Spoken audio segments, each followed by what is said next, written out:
Assalamualaikum warahmatullahi wabarakatuh. Perkenalkan, nama saya Wahdani Anissa Putri dengan NIM 2113129. Di sini saya akan mempresentasikan tentang analisis kandungan rodamin B pada saus tomat yang beredar di pasar sentral Gorontalo dengan menggunakan metode kromatografi lapis tipis atau KLT. Saya mengambil jurnal dari Andeston Sumandoli Samosir, Nurhayati Bialangi, Henry Iabuk, Prodi Pendidikan Kimia, jurusan Kimia Fakultas MIPA Universitas Negeri Gorontalo.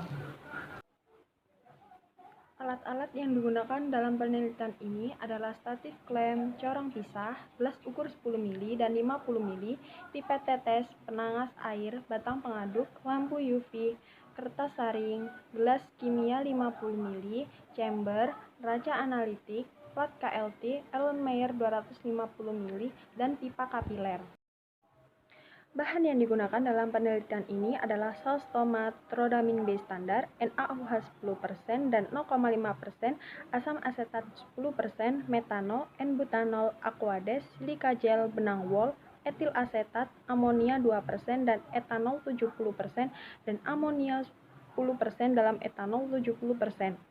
Proses KLT dilakukan dengan menggunakan fase gerak Erluen N-butanol banding etil asetat dibanding amonia dengan perbandingan 10:4:5. Fase diam yang digunakan adalah silika gel. Dalam fase diam terdapat plat tipis aluminium yang fungsinya untuk tempat berjalannya adsorben sehingga proses migrasi analit oleh solvennya bisa berjalan. Langkah-langkahnya adalah yang pertama, pembuatan eluen. Setelah dibuat eluen, maka larutan eluen tersebut dijenuhkan terlebih dahulu.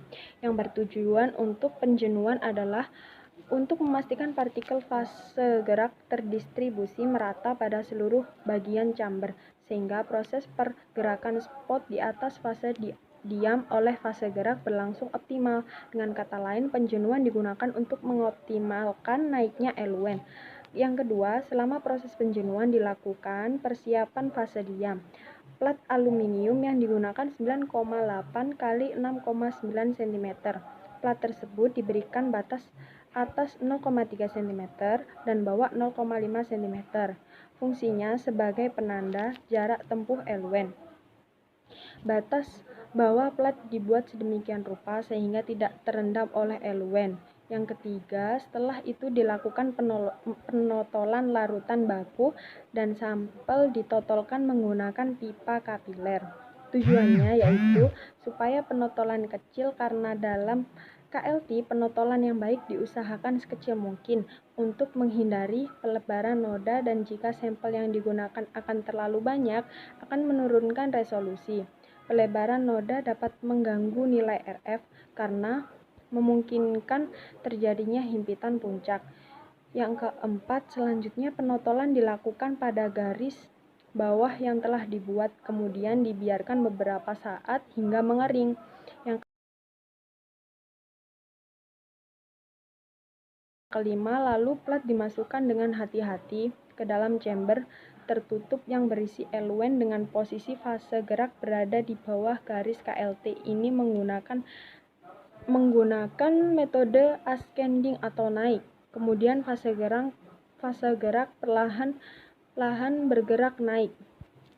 Yang keenam, kira-kira mencapai jarak tempuh 6,3 cm. Plat KLT diangkat dan dibiarkan kering di luar. Tujuannya untuk mengungkapkan sisa pelarut yang masih terdapat pada plat untuk menjamin penguapan telah sempurna dan agar noda jelas terlihat. Yang ketujuh, plat diamati di bawah sinar UV. Sinar tersebut merupakan deteksi universal yang bisa digunakan untuk senyawa yang berfluorensi seperti rodamin B. Hasil KLT terdapat dua noda yang berwarna orange dengan jarak tempuh yang berdekatan kurang lebih 0,2. Namun, noda mirip dengan noda larutan baku rodamin B. Seperti gambar di samping adalah hasil penotolan sampel saus tomat dengan menggunakan adsorben silika gel GF254. Cara menghitung RF. RF sama dengan jarak titik awal ke titik noda dibagi jarak titik awal ke titik akhir pergerakan eluen. Maka dapat dikatakan bahwa eluen yang digunakan yaitu N-butanol dibagi etil asetat dibagi amonia.